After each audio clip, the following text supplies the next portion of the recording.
Hello and welcome to the June 28th, 2026 episode of Nick's News. I'm your host, Nick, brought to you by Some Budget Studios. That's right, we're putting money into this project of ours. We're live every Sunday, and I thank you all so much for tuning in or catching the replay on the Nick's News YouTube channel. This is a program dedicated to bringing good news to counter all of the bad news that we are bombarded with on a daily basis, with the hope of bringing a little bit of joy back to the world.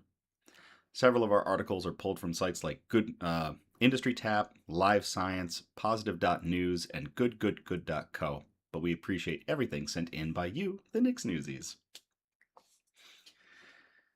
Hey, Becky. Hello, everyone that's tuning in. Thank you all so much. Hello, Becky and lurkers.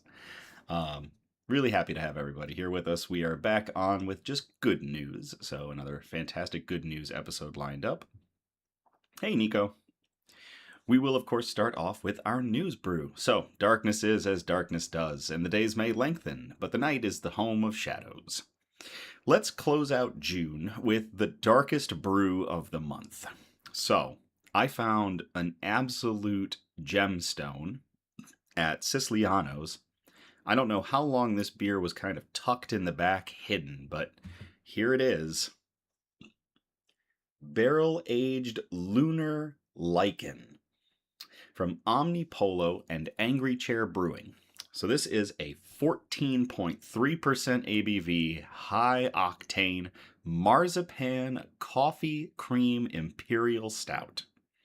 It's brewed with some wild stuff, and I'm really curious to see how this is going to turn out. Supposedly, it's an absolute beast of the night, so howl at the moon and let's send June out in style. So, it looks like an Oni. Nico says, I love the bottle. I really love this bottle too. Like, this thing looks so cool. Now, it is an Imperial Stout, so we are once again going to put to work the Harpoon Imperial Snifter. Absolutely love this glass, and because it's a bottle, we get to use the Balisong bottle opener.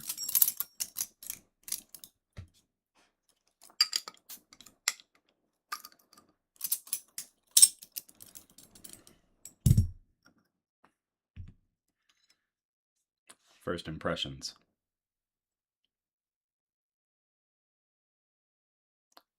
That's really strong. Oh boy. Let's get into the theatrics of a 5-minute pour.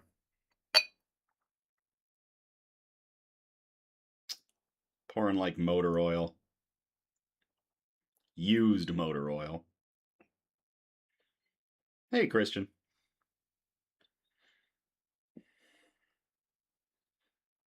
Get every last drop out of there.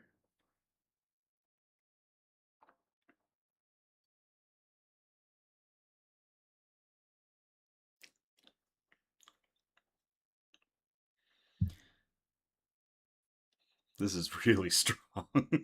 Oh my gosh. Thank you very much, Becky, for liking and sharing. It's greatly appreciated. Oh, Lord.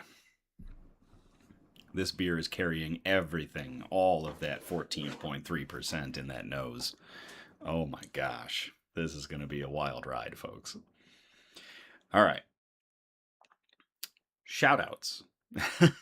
Becky says, looks like a dark abyss. It's probably going to drink like one, too. Shoutouts. Shades of Hope Wildlife Refuge, located in south central Ontario, is on a mission to nurture, treat, and rehabilitate injured and orphaned native wildlife.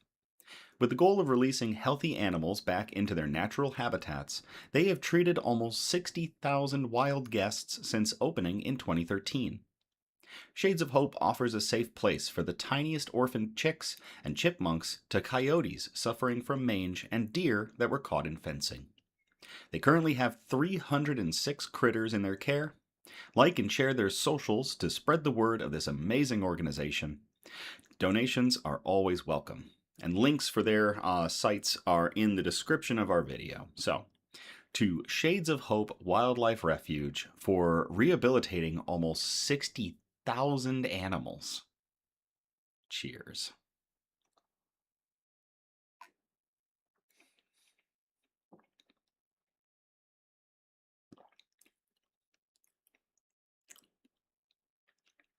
This might be the tastiest used motor oil I've ever drank. Holy crap. There is so much going on in this glass right now. Oh my gosh. It is like creamy and it is sweet and there's vanilla and chocolate and I am drinking the darkness of the universe right here and the darkness is really tasty. If I'm not careful, it's going to just absorb me into the glass. Oh my gosh. Wow. Happy first birthday to Mars, the pygmy hippo of I can never pronounce this one right. It's Tanganyika Wildlife Park.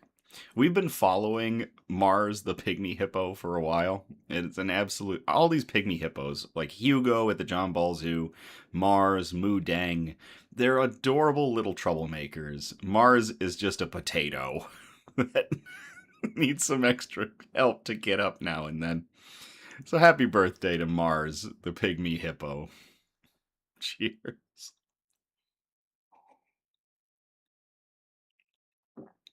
Oh my gosh. Ooh. Oh, lordy.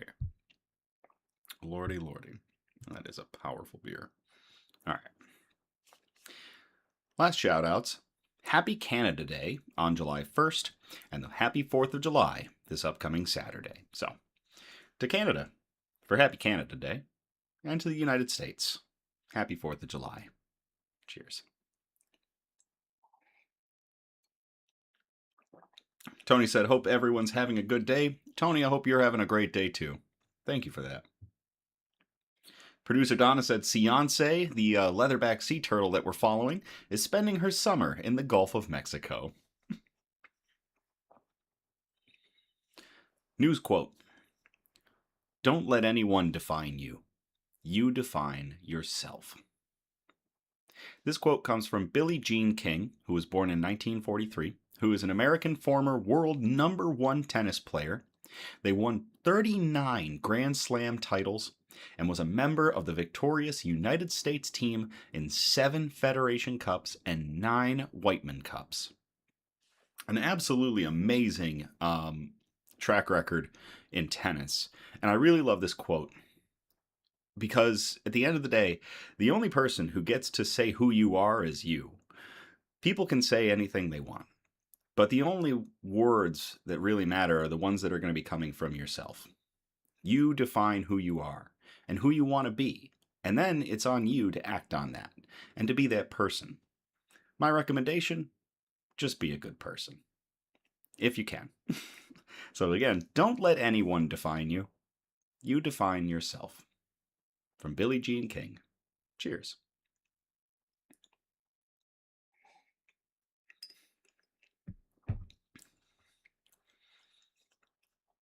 Bug update.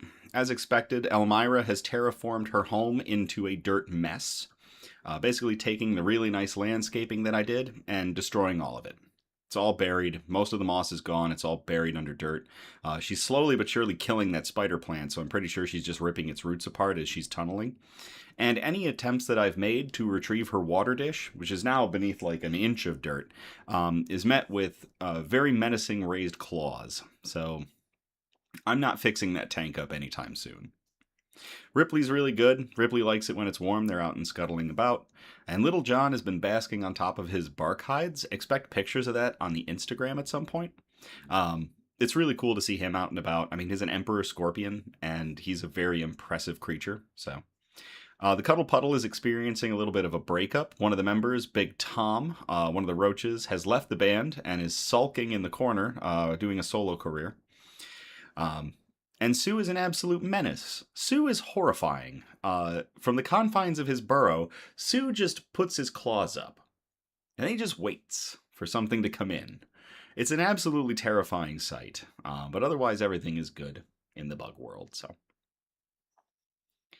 let's get into our good news. And our good news is broken up into 4 major categories. Those categories are science and technology, health and medicine, flora and fauna, aka plants and animals, and wholesome notes, the really nice touchy-feely articles that we like to end on.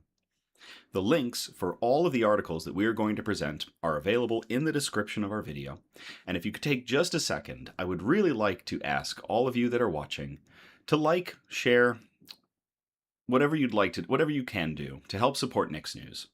One of the biggest things that continues to push us is interaction with our content. So anything you can do, be it like or sharing, is greatly appreciated. Thank you so much to all of you. So with that out of the way, let's get into Category 1, Science and Technology.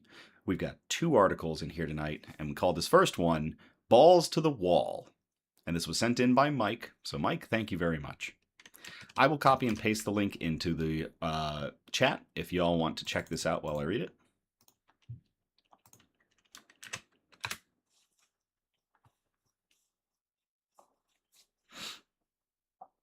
Scientists create a cylinder filled with steel spheres that can reduce earthquake impacts on buildings and bridges without needing electricity. This was published to Eco News on May 18th of 2026 by Eco News.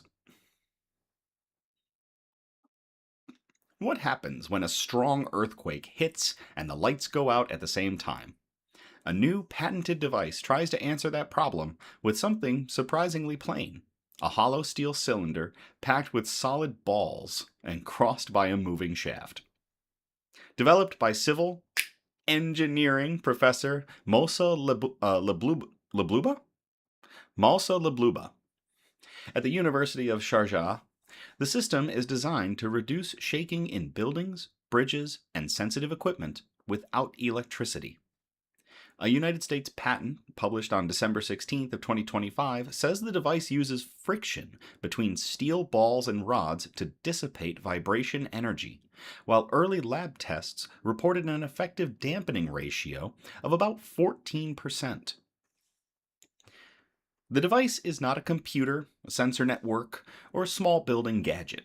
It is closer to a mechanical shock absorber, with a central shaft that moves back and forth inside a cylinder full of solid balls. When an earthquake, strong wind, train vibration, or industrial machine sets a structure moving, that shaft slides through the packed balls. Short rods sticking from it push against them, creating friction that turns parts of the shaking into heat and movement inside the device, instead of sending all of it into the structure. That may sound simple, and that is the point. In the inventor's words, it works through pure physics, meaning it depends on motion and contact, rather than wires, software, or a power supply. In earthquake engineering, the challenge is not only keeping a building upright, it is also limiting the swaying, twisting, and pounding that can crack columns, damage walls, break utility lines, or shake expensive equipment loose. Engineers call this energy dissipation. In everyday language, it means giving the shaking somewhere else to go, much like a car shock absorber keeps a rough road from rattling every bolt under the hood. Man, if y'all are doing the Nick's News drinking game, the number of engineering snaps that we're going to have in this article alone is going to put some of you in the dirt.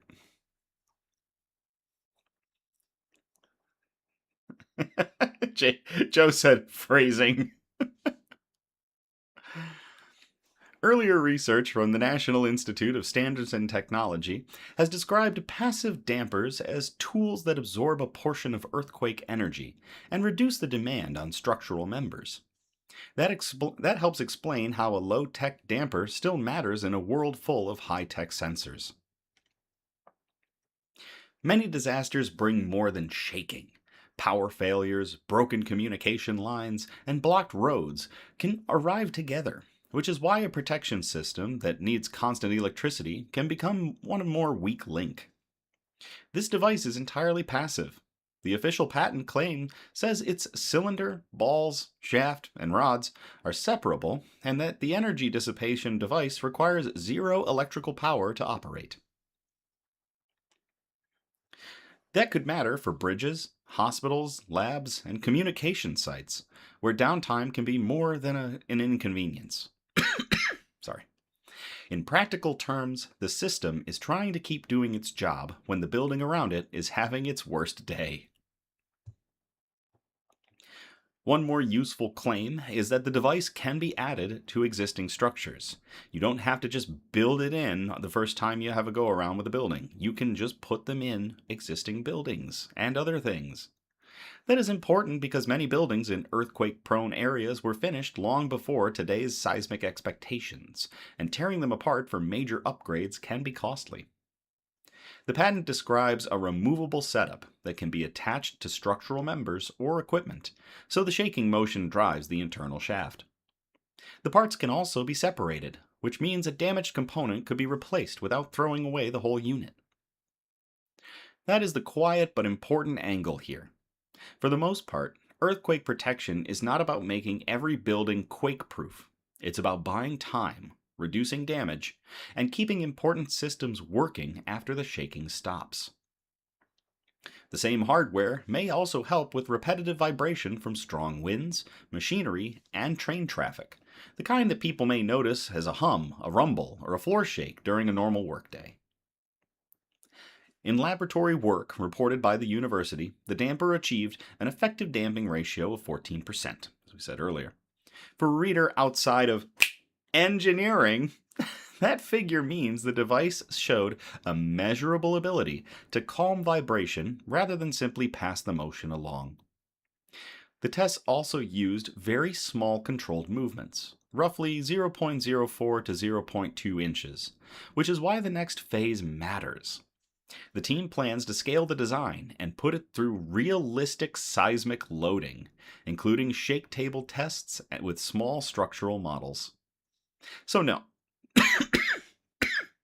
sorry. This is not a finished promise that any building can bolt on tomorrow and forget about earthquakes. It is a patented mechanical approach with early results, and its real value will depend on larger tests, cost, placement, and how engineers fit into building codes. The broader field already includes base isolation, fluid dampers, friction dampers, braced frames, and other systems that reduce or redirect shaking. The whole building design guide describes energy dissipating devices as a way to minimize shaking, while noting that such devices do not erase all damage. That context matters. The steel ball cylinder is not trying to replace good designs, strong materials, or local seismic rules, but it may add another tool for places where power-free, maintainable protection is especially attractive. At the end of the day, the most interesting part may be the ordinary hardware, because simple can be a strength if it survives the moment when everything else is failing. For now, its path from lab bench to real buildings will depend on larger tests and real-world installation plans. But this is a step in the right direction. So, to everybody involved with the testing of this really novel design, especially civil engineering professor Mosa Lebluba, and to Mike for sending in this article. Cheers.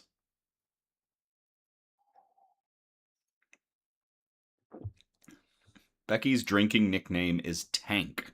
They think they will be okay.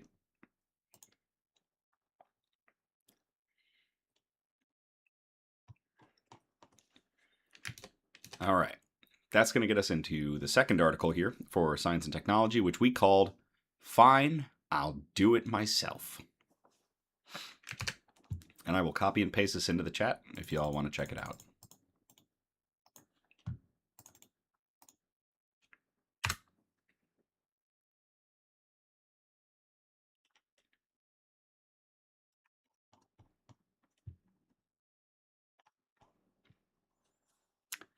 "21-year-old man saving livelihood through homemade solar panel factory."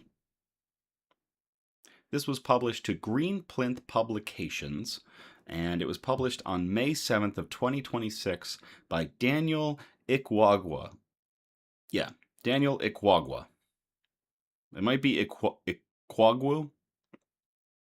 Some of these names are going to slay me.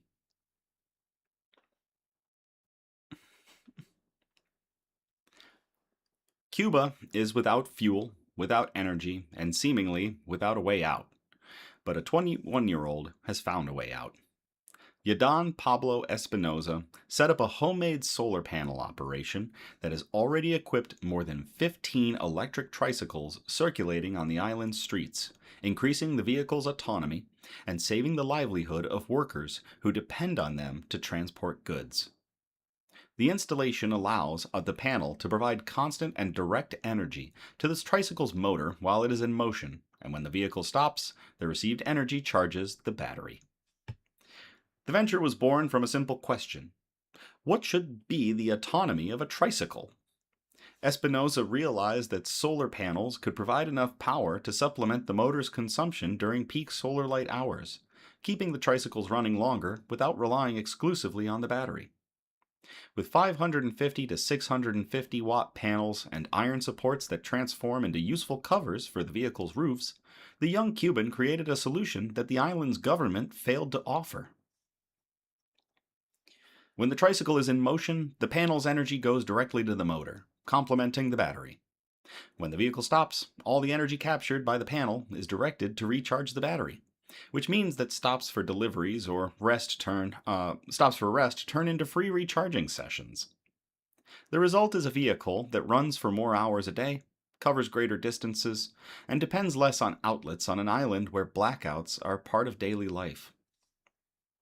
Electric tricycles are an essential work tool for thousands of Cubans who transport goods, food, and passengers. In cities where public transport is precarious and gasoline is a luxury item.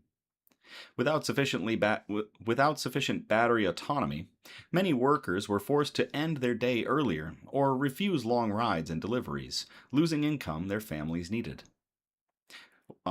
Juanes Castro, one of Espinosa's clients who works in goods transport, says he immediately accepted the installation proposal. Users report that, thanks to the panels, the vehicles perform better and the battery does not discharge during long work days. For workers like Castro, the difference between a tricycle with and without a solar panel can be the difference between supporting their family or being stranded without income. Cuba faces one of the worst energy crises in its history, with constant blackouts, fuel shortages, and an electrical infrastructure that cannot supply demand. The economic pressure from the United States exacerbates the situation by hindering the import of oil and parts for power plants, leaving the island in a cycle of scarcity that affects everything from hospitals to food transport. In this scenario, the Cuban government began promoting electric tricycles as an alternative to gasoline-powered transport. But the solution brought a new problem. The electrical energy to charge the batteries is also scarce. It was this gap that Espinosa identified and turned into a business, offering an energy source that does not depend on the electrical grid or fossil fuel, only on the sun that shines over Cuba practically all year round. Espinosa did not receive state funding, subsidies, or formal training in any of this. The enterprise operates with the support of his father, his 3 brothers, and a friend, who together manufacture the iron supports, acquire the panels, and carry out the installations. The structure is homemade, but the results are professional.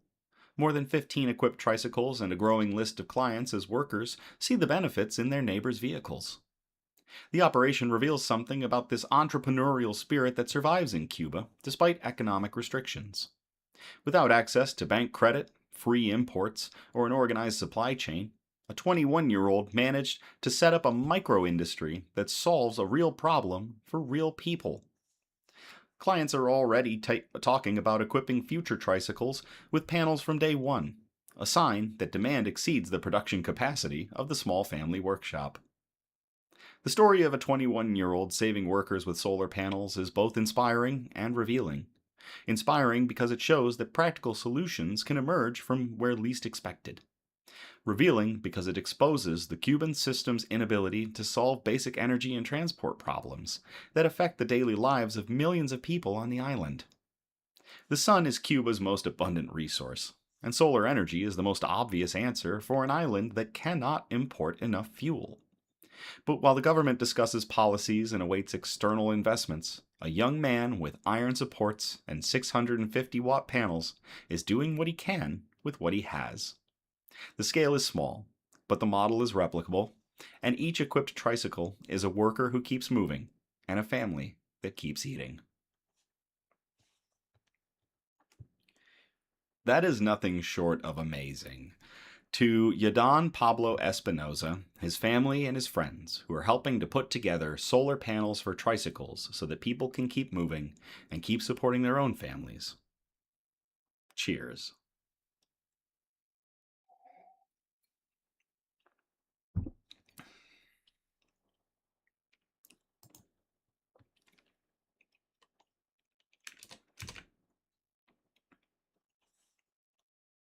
All right, that's going to get us out of Category 1, Science and Technology. We're going to move on to Category 2, Health and Medicine. We've got 2 articles in here as well, and our first one is a cancer, fuck cancer article. I will copy and paste this into the chat if y'all want to check this out.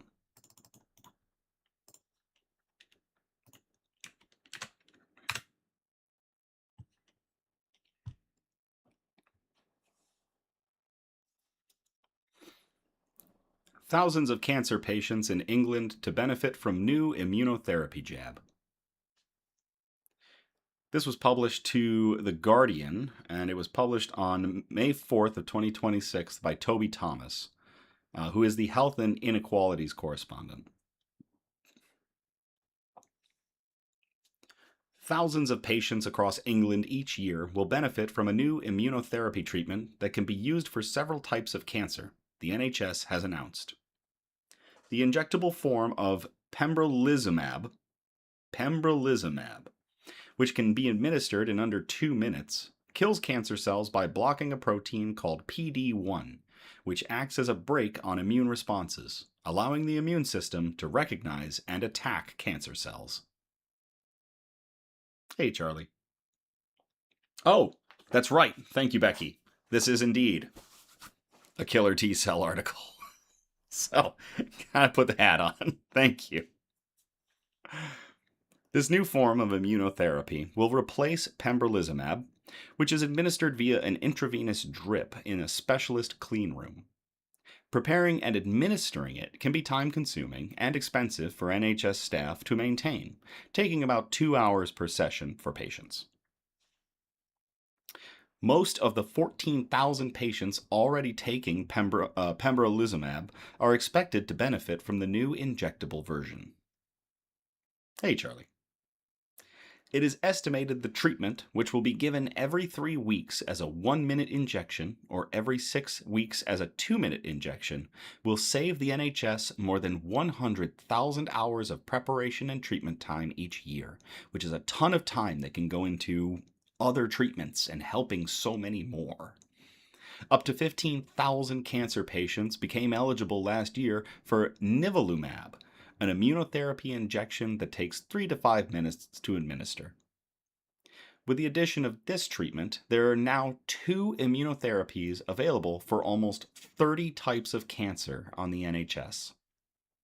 Professor Peter Johnson, the NHS National Clinical Director for Cancer, said, "This immunotherapy offers a lifeline for thousands of patients, and it's fantastic that this new rapid jab can now take just a minute to deliver, meaning patients can get back to living their lives rather than spending hours in a hospital chair."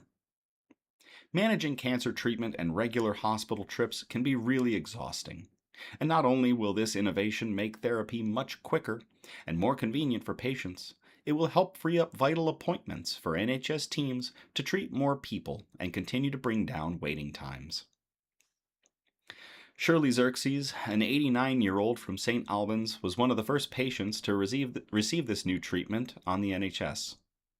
"I can't believe how little time it took," she said. "I was only in the chair for a matter of minutes instead of an hour or more. It's made such a difference and gives me more time to live my life, including spending more time gardening." University Hospitals Bristol and Weston NHS Foundation Trust will be one of the first in England to provide the treatment, alongside the East and North Hertfordshire Teaching NHS Trust. James Richardson, the National Specialty Advisor for Cancer Drugs at NHS England, said, "This is a win-win innovation, because patients will spend far less time in hospital, and crucially, our clinical teams will have more capacity to care for others." The time saved through this change is a huge gain for the NHS and demonstrates how we are continuing to modernize cancer care for the benefits of patients. That is really incredible.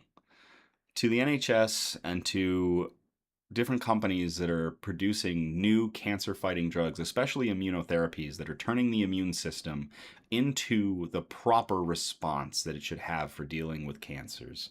Um, to the NHS and to everybody, cancer, fuck cancer, and cheers on the work being done.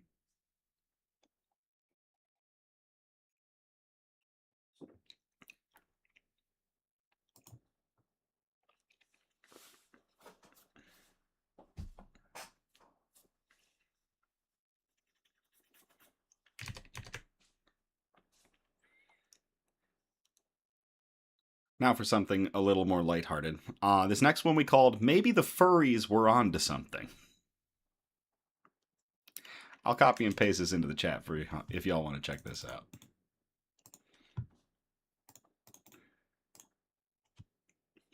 Words I never thought would leave my mouth for 500.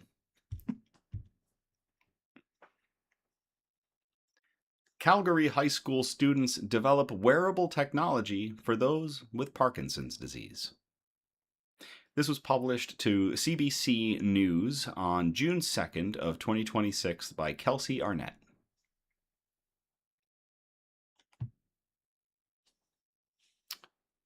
Alan Guo Lu and Lu Tong Shi aren't your typical grade 12 students. While most are either busily preparing for final exams or reveling in the fact that their high school careers are almost over, Go Lu and Shi have spent their senior year developing wearable technology that helps people battling Parkinson's disease avoid serious falls. It's our last year in grade 12, so we were like, why don't we try to kind of give back to the community? She told CBC Radio's Calgary Eye Opener. This was one of the ways that we thought of doing it. The technology, a wearable battery-powered tail equipped with built-in sensors, can detect when the wearer may be unstable and acts as a counterweight to help them regain their balance, she said. It essentially works kind of like the idea of a spine, where there are several pieces that you can attach and the tubes act as tendons, she said. In April, the Western Canada high school students won the University of Calgary Chancellor and Senate Award at the Calgary Youth Science Fair. The project was also a finalist at the Canada-wide Science Fair in Edmonton last week.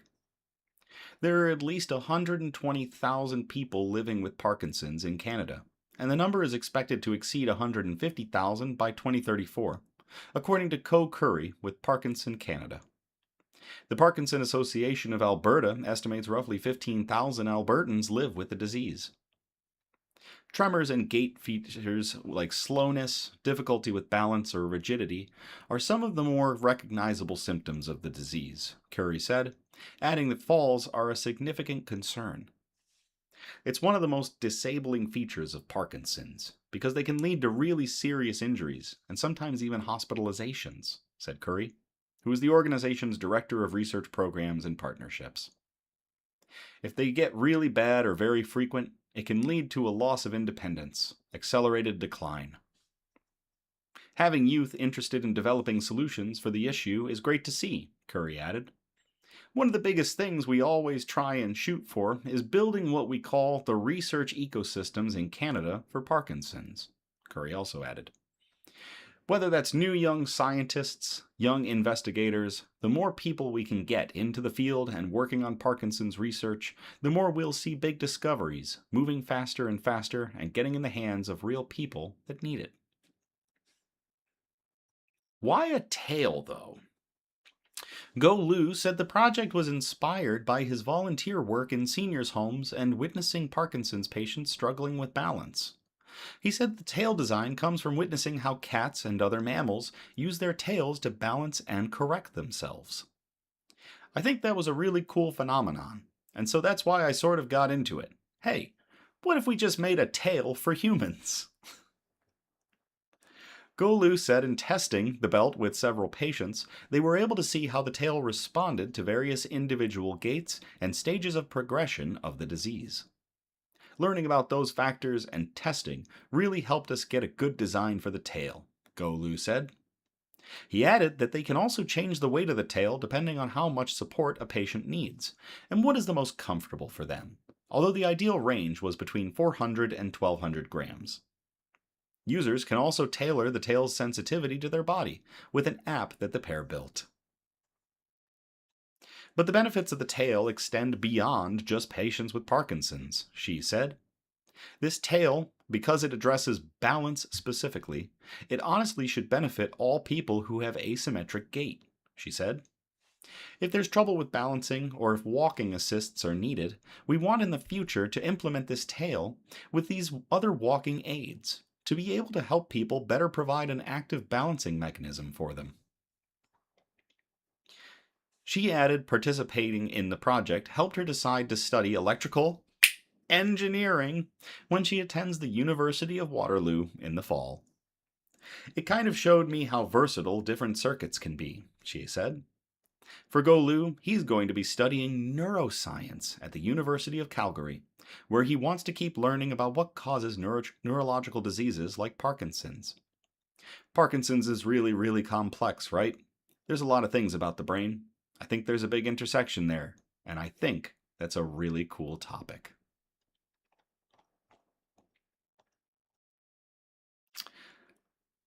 To Alan Golu and Lutong Shi for devising a tail, a mechanical tail that can help with for people with Parkinson's and gait imbalance. Cheers.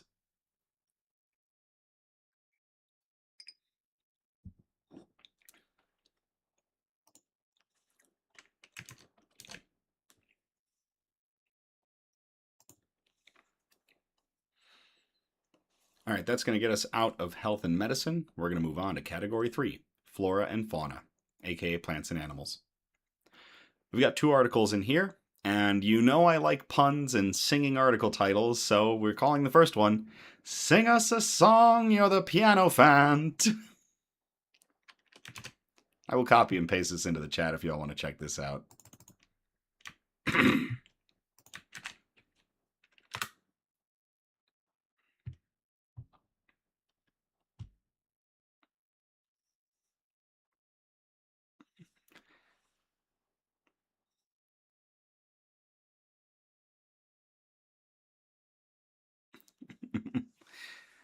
Becky says, I just imagined my friend with a tail. She would freak. Producer Donna added, if you look at the pictures, it's not a very long tail. It doesn't have to be. It's only about as long as the human sacrum, so it's not really all that bad. It's not like a super long tail. It's just a little bit of mass that moves to help correct gait, so it's really neat. But back to this article. College students invent an enrichment wall for zoo elephants that plays music only they can hear. This was published to goodgoodgood.co on May 14th of 2026 by Cameron Baker. Life is pretty easy for the 4 African elephants who reside at Zoo Atlanta. If Kelly, Masholo, Tara, and Titan lived in the wild, they would be foraging for food and remaining alert to keep their calves safe from predators. But at the zoo, they don't have to worry about their survival. However, that means these extremely intelligent creatures need to find new ways to stay mentally stimulated. Zoo caretakers have built a concrete enrichment wall filled with holes for the elephants to reach through with their tusks, searching for food, treats, or other play objects. The idea is to help them engage in problem solving and critical thinking in ways that would be natural to their wild environment. And I think they meant to say their trunks, not their tusks. But Ariana Mastali, a PhD student at Georgia Tech's School of Interactive Computing, thought they could take things up a level. As a member of the Georgia Tech Animal Lab, Mastali designed an audio enrichment component to improve the zoo's interactive wall. Her design uses cameras and computer vision to detect when an elephant's trunk is inside one of the holes in the wall, which sends a signal to a nearby speaker to play a low frequency tone that isn't very loud to humans. Kirby Miller, the senior elephant caretaker at Zoo Atlanta, said elephants have sharp memories and acute senses of hearing, meaning this intentional design makes their habitats well suited to their needs. I think anything that they can participate in that gives them choice and control is great for all zoo elephants, Miller said in a statement. It depends on the elephants, but with our elephants, they can hear much higher frequencies than we can. That noise isn't that loud for us, but for them, they're feeling that noise, and they can hear much more, which makes it more stimulating for them. Mustali worked with colleagues in the animal lab to figure out how to incorporate sensing technology into the project, with the goal of enhancing the elephant's wellness. First, she tried incorporating sensing devices into a PVC pipe insert for the wall, which used a sensor with infrared beams to detect the elephant's trunks. But their strong trunks broke the insert after a day or two. Mustali persevered. They're intelligent creatures that require a lot of complexity in their habitat, Mustali said. We wanted to add to that complexity while giving them more control. The next iteration required her to pivot to the camera and computer vision to remove the risk of damaging the wall while still maintaining minimal invasion of the elephant's habitat. Then it was time to see if the elephants even liked engaging with the design. We weren't sure at first if they would care that much, so it was great to see how much time they spent at the wall, especially our less dominant females, Miller said. They seemed to like it the most. In the past, she added, the elephants used to only approach the wall when they knew there was food behind it. Once the audio enrichment system was installed, they got more curious.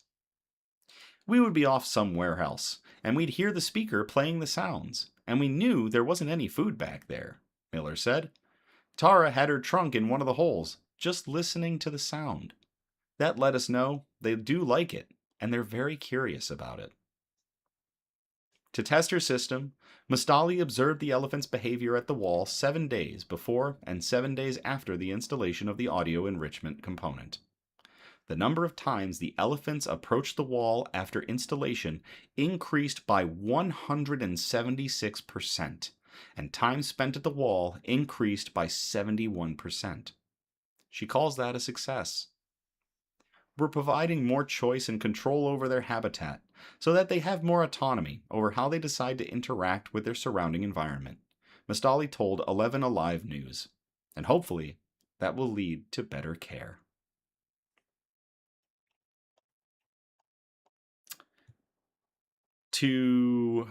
Where is her full name again? Ariana Mustali, PhD student at Georgia Tech, who designed a sound component for an interactive wall for elephants so they're effectively playing elephant piano with their trunks. Cheers.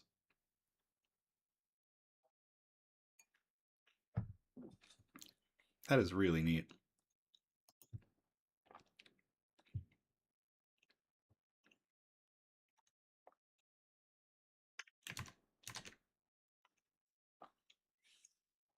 This next one we called The Care They Deserve. And I will copy and paste this into the chat if y'all want to check this one out.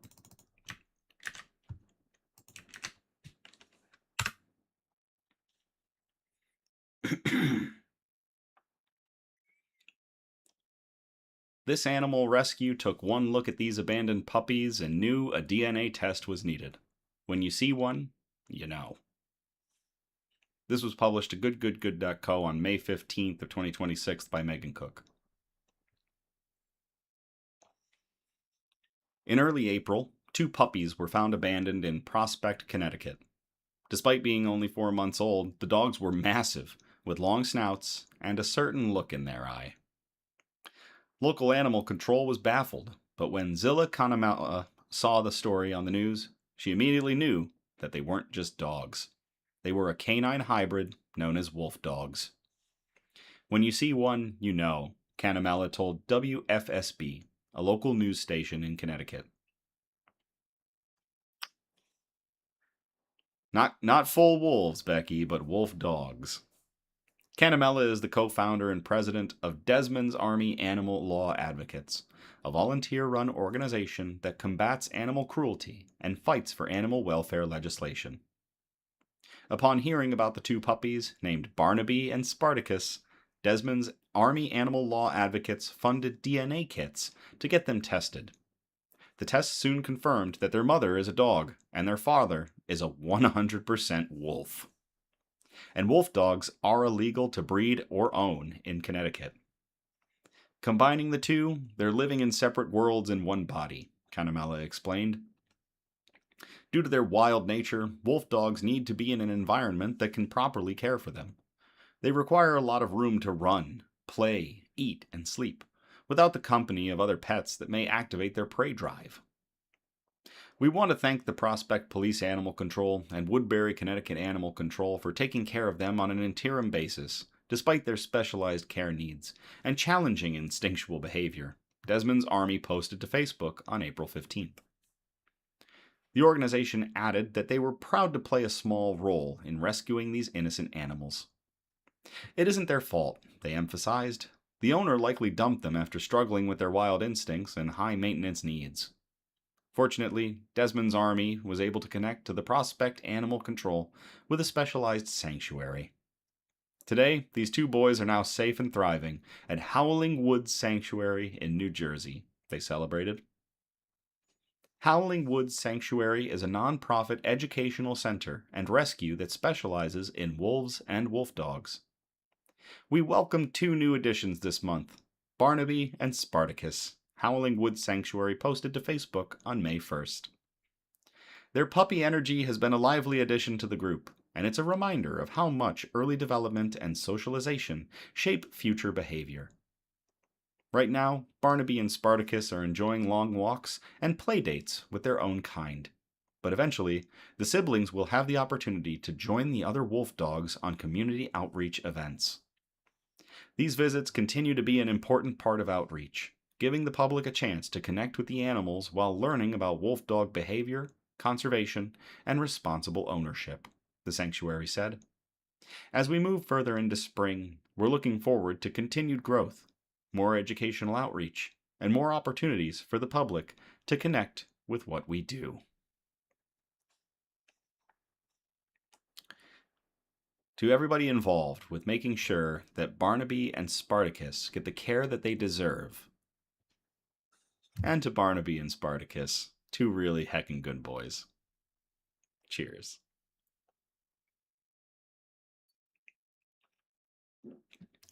Producer Donna said, I believe that this is the same wolf dog organization that has a veterans program helping with PTSD and reconnecting after service. If it is, I hope it is, and that is really cool.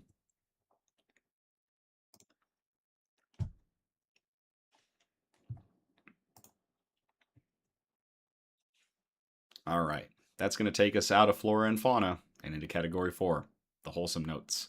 We've got one in the wholesome notes here tonight. We had a ton of ideas for what to call this article. We finally settled with simply calling it a Not All Heroes Wear Capes article.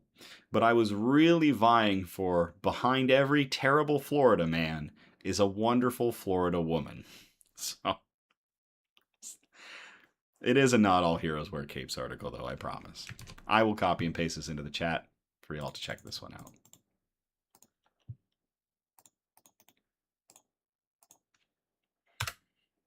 And again, likes and comments, all the content, all the interaction with the content of Nick's News helps to continue to promote us into the algorithm, and I can't thank you all enough for everything you do, so thanks again. This woman refused to leave a sea turtle's side until rescuers arrived.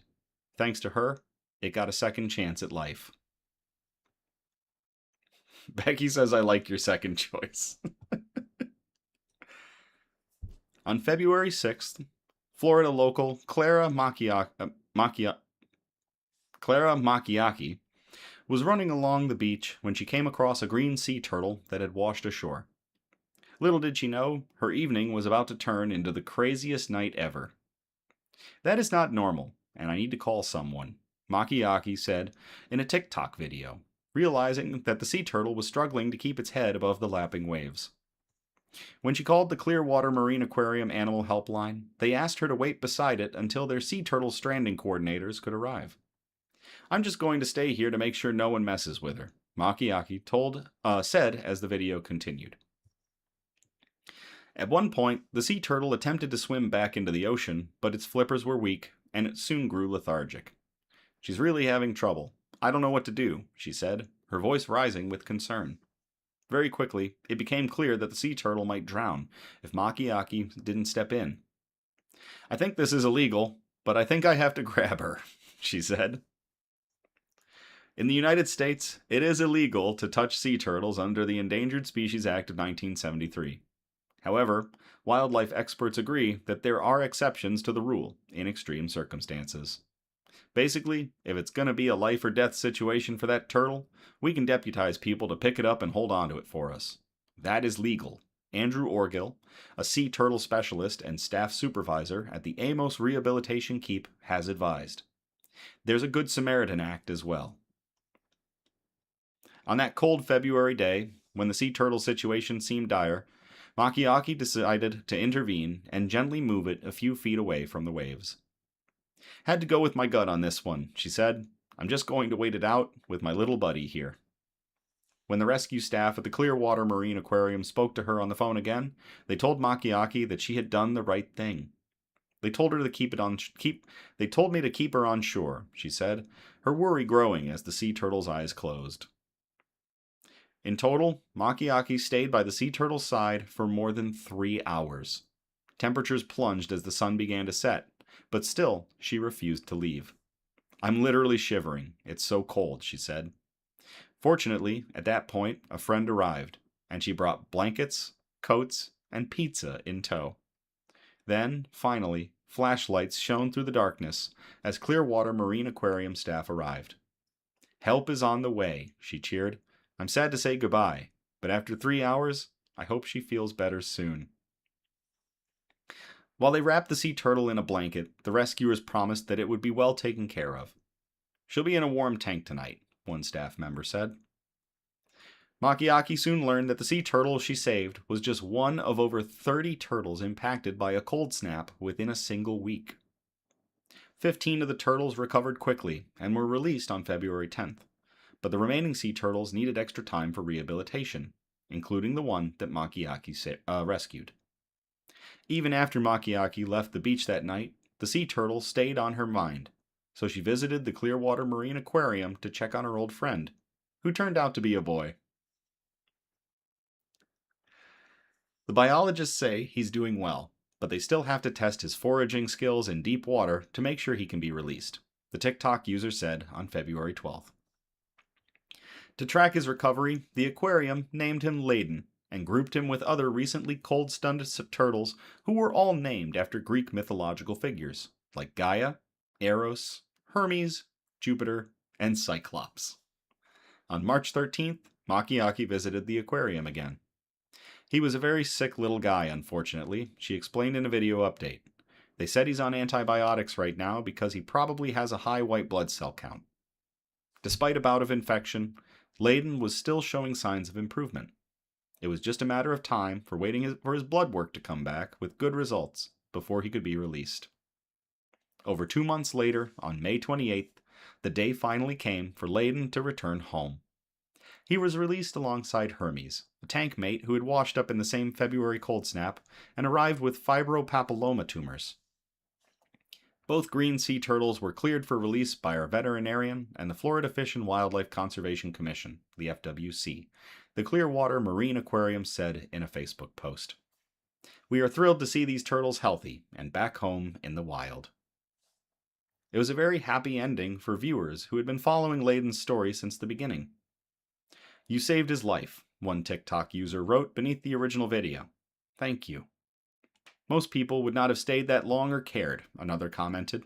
"Thank you, Clara." "This is probably the first time in history a documented case of a green sea turtle experienced a pizza party on a beach," someone else joked. So that's pretty historic.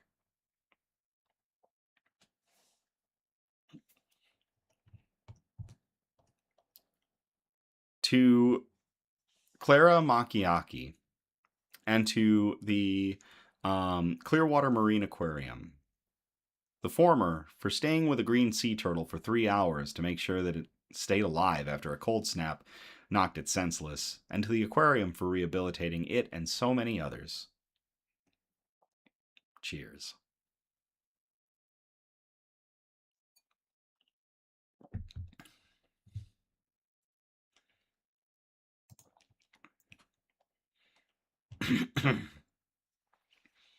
Charlie says, my brother got scared by a manatee down in Clearwater when it wrapped itself around his leg. He freaked out and took off out of the water. He thought it was a shark. Yes, producer Don also said, cheers to the BFF who brought food and coats. Because Florida, it's never cold in Florida until it's really bad, and then it's cold. So that was really good. That's going to do it for us tonight. Thank you all again for tuning in or catching the replay on the Nick's News YouTube channel. We're live every Sunday, and our next episode will be on July 5th of 2026.